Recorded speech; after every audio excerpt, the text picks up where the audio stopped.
Did you know that the price of your next car, the electricity you use, and even the food on your table could all be impacted by a trade war between Canada and the U.S.? With $615 billion in trade on the line and $30 billion worth of U.S. contracts pulled by Canada, the stakes couldn't be higher. And the craziest part, Ontario alone supplies 20% of the U.S.'s electricity and 50% of its high-grade nickel, which means a major disruption could be closer than you think. Stick around as we break down how these trade tensions could affect your everyday life and why you should care. So, what happens when these key supplies get cut off? What does it mean for $346 billion worth of trade between Canada and the U.S.? And how are everyday Canadians and Americans feeling the pinch? We're going to break down the economic fallout, look at the real-world statistics, and show you exactly how this all adds up to a major shakeup in both countries. Let's jump right in. Chapter 1. Trump's tariffs and Ford's threats. President Trump's administration ushered in a new era of aggressive trade policies, which included implementing tariffs on steel, aluminum, and other foreign goods in an attempt to strengthen American manufacturing. In 2018, Trump imposed a 25% tariff on steel and a 10% tariff on aluminum from Canada, one of the U.S.'s largest trading partners. These tariffs sparked retaliatory measures from Canada, with the Canadian government imposing counter tariffs on $12.6 billion worth of U.S. products, including steel, aluminum, and consumer goods like whiskey and yogurt. However, the real shock came when Ontario Premier Doug Ford made the bold statement that Canada could retaliate by cutting off key energy exports and high-grade nickel shipments to the U.S. Ontario exports approximately 20 terawatt-hours, TWh, of electricity annually to the U.S., mainly to New York, Michigan, and Minnesota. This makes Ontario a significant player in U.S. energy imports. On top of this, 50% of the high-grade nickel used in U.S. manufacturing, particularly in electric vehicle production, comes from Ontario. With global demand for electric vehicles surging, this supply is crucial for U.S. manufacturers. For U.S. households in New York, Michigan, and Minnesota, any disruption in electricity supply could cause higher energy bills.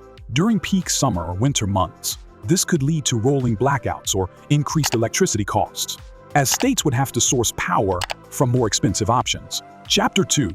The geopolitical fallout. Canada-U.S. relations.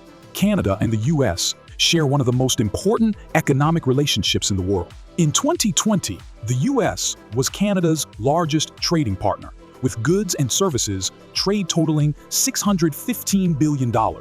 Canada exports $309.9 billion worth of goods to the U.S. annually, including oil, machinery, and raw materials. However, under President Trump, the previously friendly trade relationship began to show cracks. Trump's America First trade policy aimed to reduce the U.S.'s trade deficit with other countries. As of 2020, the U.S. trade deficit with Canada stood at about $55 billion, but this primarily stemmed from the U.S.'s import of Canadian energy products. Ford pointed out that while the U.S. has a trade deficit with Canada, it's largely in energy, which, without a doubt, benefits the U.S. more than it costs. Ford also made the point that, apart from energy, Canada maintains a trade surplus with the U.S. in many other sectors, including automotive manufacturing. The U.S. automotive industry relies heavily on cross-border supply chains with Canada. For instance, 85% of Canadian vehicle production is exported, and over 1.5 million vehicles are traded across the Canada-U.S. border annually. This sector alone has an estimated $63 billion worth of economic exchange between the two countries each year. Food prices could increase as trade barriers affect agricultural exports. U.S. farmers rely on Canadian buyers for products like pork, poultry, and soybeans. If Canada retaliates, these goods might become scarce, pushing prices up in grocery stores.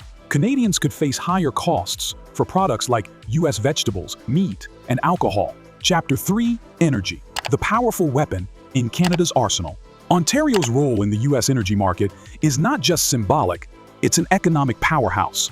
Ontario supplies nearly 20% of the electricity consumed by U.S. states in the Northeast and Midwest. In total, Ontario's electricity exports are worth about $2 billion annually to the U.S.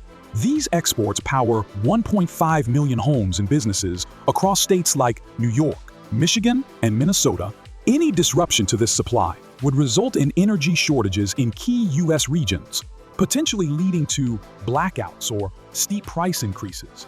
But it's not just electricity. Ontario's nickel is even more vital for U.S. industries. The U.S.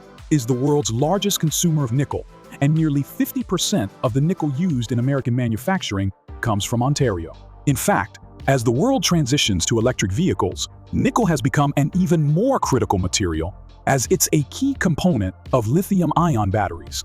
According to recent statistics from the International Nickel Study Group, INSG, global demand for nickel in the battery sector is projected to increase by 4.6% in 2024, followed by an additional 3.8% in 2025. If the U.S. were to lose access to Ontario's low-cost electricity, consumers in the Northeast and Midwest could see their energy bills rise sharply.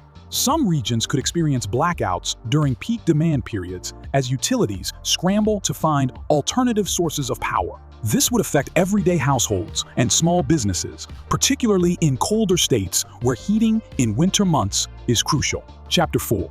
Ford's retaliation strategy, economic and political implications. Ford's strategy of using economic tools to retaliate is multifaceted. One major action involves pulling $30 billion worth of contracts from U.S. companies, which has profound implications not just for the companies themselves, but also for U.S. workers and investors. Ford also directed Canadian authorities to stop purchasing U.S. alcohol, particularly whiskey and wine. As of 2020, Canada was the largest export market for U.S. alcohol, worth $262 million annually. With Canadian provinces already taking U.S. alcohol off their shelves, this signals a substantial hit to U.S. manufacturers in the sector. In addition to economic measures, Ford's statements have sparked a patriotic movement within Canada, with increasing numbers of consumers actively boycotting U.S. products in favor of domestic alternatives. A recent poll showed that 70% of Canadians supported measures to retaliate against U.S. tariffs, with 70% expressing their frustration with President Trump's policies. This public sentiment is now influencing consumer behavior as Canadians increasingly choose Canadian-made goods over imported American products. Ford's strategy seems to be about more than just retaliatory tariffs. He is driving a broader shift in Canadian economic policy, one that focuses on national pride and the value of local production. The $30 billion in contracts that were pulled from U.S. companies represent a significant shift in how Canada views its trade relationship with the U.S., signaling that Canada is willing to move forward with or without U.S. cooperation.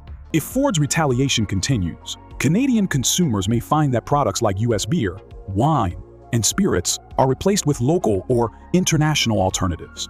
While some might not mind the switch, for American alcohol fans, this could mean paying more for their favorite products, or simply not finding them on the shelves. Chapter 5. Economic impact on the U.S. and Canada. The economic impact of these escalating tensions is not limited to trade balances. It's affecting prices, jobs, and industries on both sides of the border. Steel prices in the U.S. surged by 30% following Trump's tariffs, and automotive parts prices jumped by 10–15% in the U.S., leading to increased costs for consumers. In 2020 alone, the U.S. automotive sector faced an estimated $1.5 billion in additional costs due to tariffs on Canadian goods. The price of cars increased by up to $1,000 per vehicle on average as a result of tariffs and supply chain disruptions. For Canada, the economic impact has been more nuanced. While Canada is a top energy exporter, the U.S. remains Canada's largest market for energy, accounting for about 97% of Canadian oil exports. Any reduction in energy trade could have far-reaching consequences for the Canadian economy. However, Ford's recent policies, such as prioritizing energy sales to other countries and pulling contracts from U.S. companies, show that Canada is diversifying its trade partners.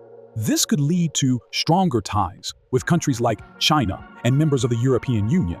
U.S. workers in the manufacturing sector, particularly in steel and automotive industries, could face layoffs or wage reductions due to higher costs and trade disruptions. This could lead to a loss of jobs in areas like Michigan, Ohio, and Pennsylvania, where manufacturing jobs are crucial to the local economy. In Canada, workers in sectors like mining and energy could also feel the strain as trade disruptions increase.